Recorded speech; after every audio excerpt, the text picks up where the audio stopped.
Good day sa ating lahat mga kaibigan. Andito na naman tayo sa ating ah, channel na Mercado Official po.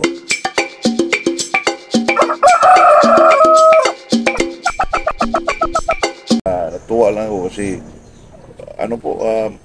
marami po ang nanonood sa atin, nag-subscribe, saka mag-comment po. Enjoy po ako mga kaibigan. Kaya salamat po sa inyo sa pag-subscribe mo, anyo.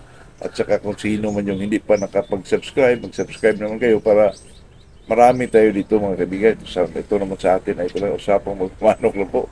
Mga ano din ba, mga na-pick up din natin sa mga ibang vlogger, mga na-pick up din natin sa social media.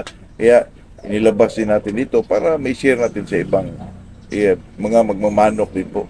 Alam nyo na mga kaibigan, yung mga alam nyo na pag medyo may mga ganito, hindi tayo sigurado na itong pagpapamaraan na ito ay consistent o ano. Kasi sa pagsasabong mga kaibigan, wala naman talagang tinatawag na eksaktong pamamarahan po.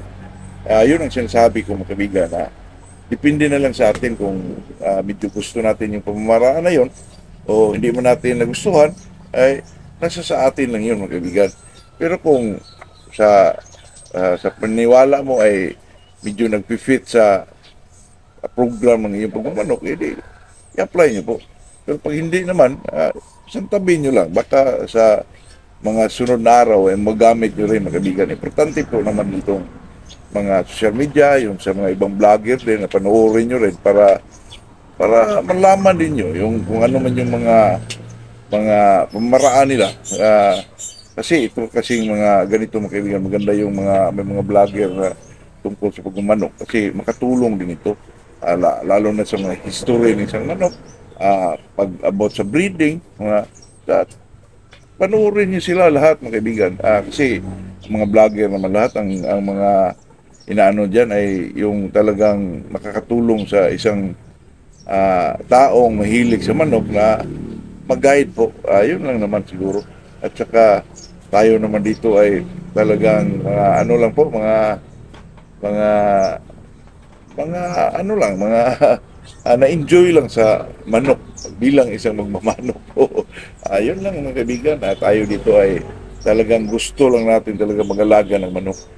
Bago tayo mag-umpisa mga kaibigan, ay shout out muna tayo kay Georgine Cadalso, Roldan Tumangday, Boss Jumar, Madam Maribek Carwas Bulacan, Jundi Muniva of Consolacion Cebu, Melvin Apolinario, Arlinda Suyat, Anthony Espinilla Romblon, Arncleve, Sergio Kulanag, Saudi Arabia, Joel Kagangin. Magandang umaga sa ating lahat po. Kung pag-usapan natin mga kaibigan, ay ito, kung may manok ka na gusto mong palakasin at maging matibay, ito ang una mong ibigay sa kanya po. Ito namang manok mga kaibigan, gusto mo talagang palakasin siya o gusto mong patibayin ang isang manok po. Ang pinakauna mong gawin dyan mga kaibigan ay purgahin mo yung isang manok po. Napakasimple lang. Magpurga ka, tapos ligo ka, sa gabi mga kaibigan, injectan mo, yun lang. Huwag ka nang segunda pang mag-inject mga kaibigan, injectan mo ng 0.5. Ang pinag-usapan natin dito mga kaibigan is tag po 0.5. Kung mayroon ka mang pera, pili mo ka mag 0.5 monthly po, hindi yung weekly mga kaibigan. Gusto ko pag-stag lang 0.5 monthly po, yun ang pinaka-the best yan. Tapos pag mag-umpisa ka ng magpakain sa isang manok, tapos mo na ginawa yung mga una mong ibigay sa kanya, ang pinaka-the best mga kaibigan ay itong kung may honey ka, honey ang ano mo po, iural mo kaibigan. Pero pag wala naman, ayaw mo nang medyo matrabaho, itong sugar na central mga kaibigan, yun talaga ihalo mo dun sa pagkain. Kung nag-wheat feeding ka, kung hindi ka naman mag-wheat feeding, kaibigan, itong honey po. So mga kasagsagan dyan mga kaibigan sa pagbigay mo, talagang manok po, makita mo na mag-iba ang isang manok po. Totoo yan. Kailangan mo talaga magpurga, magligo, mag-inject, kahit sa una lang po. Tapos sugar. Kung gusto mo mag-wheat feeding, maganda yung sugar mga kaibigan. Pag wala naman, feeding honey lang mga kaibigan. Kung lalo na pag dry feeding ka, honey po, iural mo. Pero kung marami ka namang manok mga kaibigan, siyempre, nakapagod yung mag-ural ka. Doon ka sa sugar po. At saka ito kasi magpalakas ka ng manok, mga kaibigan, ay kailangan mo talaga yon, lalo na pag istag. Eh, ang sabi kasi nila, pag video ang manok, lalo na pag kung ang labanan, mga kaibigan, istag, masali ka ng mga derby, siyempre 9 months old, eh talagang ano na, maglaban ka na dyan, eh siyempre magpakain ka, with feeding ka na, mga kaibigan, para masana yung manok mo. 5 months to 6 months old, hanggang 7 months old, mga kaibigan, eh sanayin mo na yung with feeding ko, pwede na yung mag-sugar ka. Sugar lang muna. Pero pag mag-precon ka, mga kaibigan, ito lang ang ibigay mo. Itong Dextrose powder lang at saka ano po, Dextrose powder at saka B22. Kasi itong B22 powder din, mga kaibigan, ito ay iwas sa sakit sa isang manok po na during magkondisyon ka. Yun ang ibigay mo sa mag-precon ka. Pero pag magpunta ka na doon sa conditioning na talaga 21 days skip, mga kaibigan, ay doon ka na magpisa ng mga maraming halo. Pero yung B22, mga kaibigan, na powder, talagang nandun pa rin. Hindi mo yan wala po. Talagang nandun pa rin. Dextrose powder at saka B22 po. Kasi ang alam naman natin, kaibigan, na ang Dextrose powder ay sugar yan. Pwede naman walang Dextrose powder. Pwede sugar mo lang ipalit mo, mga kaibigan, kasi mas mahal yung Dextrose powder. Pero okay lang naman yun kasi ang Dextrose powder naman, marami ka namang mabili diyan sa mga ano po, sa mga poultry supply, kaya maganda din yung Dextrose powder po. At saka kung wala kang may bili, pwede naman yung sugar po. Saka yun na po, kung paano mo palakasin o patibayin ng isang manok, di siyempre magpurga ka, magligo, tapos inji ka. Siyempre, kung hindi ka maglaba naman, pang maintenance lang, pwede na yung sugar lang, kaibigan. Totoo yan. Pero maganda kung mag-with feeding ka. Pero kung mag-dry feeding ka, mga kaibigan, pwede na. Ano lang yun, mga kaibigan? Matrabaho kung mag-dry feeding ka kasi sprayhan mo para magbigay ka ng sugar. Kung maganda talaga kung mag-with feeding ka po. Pero kung dry feeding talaga ang gusto mo, pwede mong iural yung manok mo po. Pero kung marami naman, sa akin, mga kaibigan, kasi itong magpakain ka ng manok, ma-dry feeding man yan, with feeding man yan.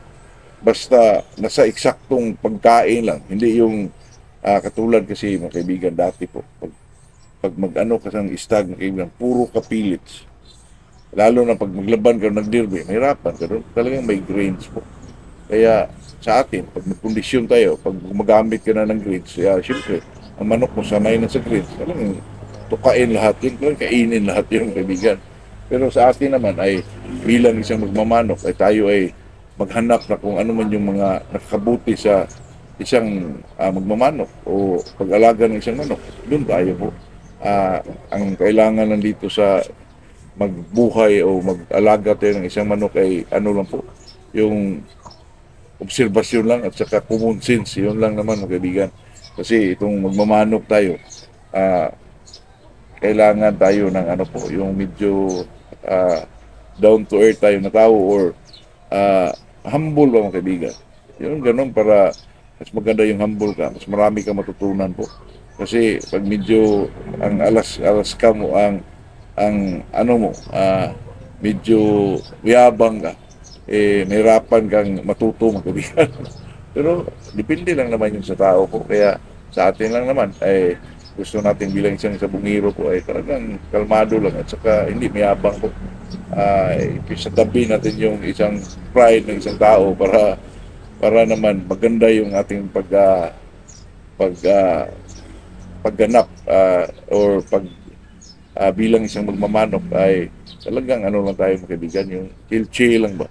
At saka itong pagmamanok, mga kaibigan, pag sabong natin ay enjoyment lang talaga.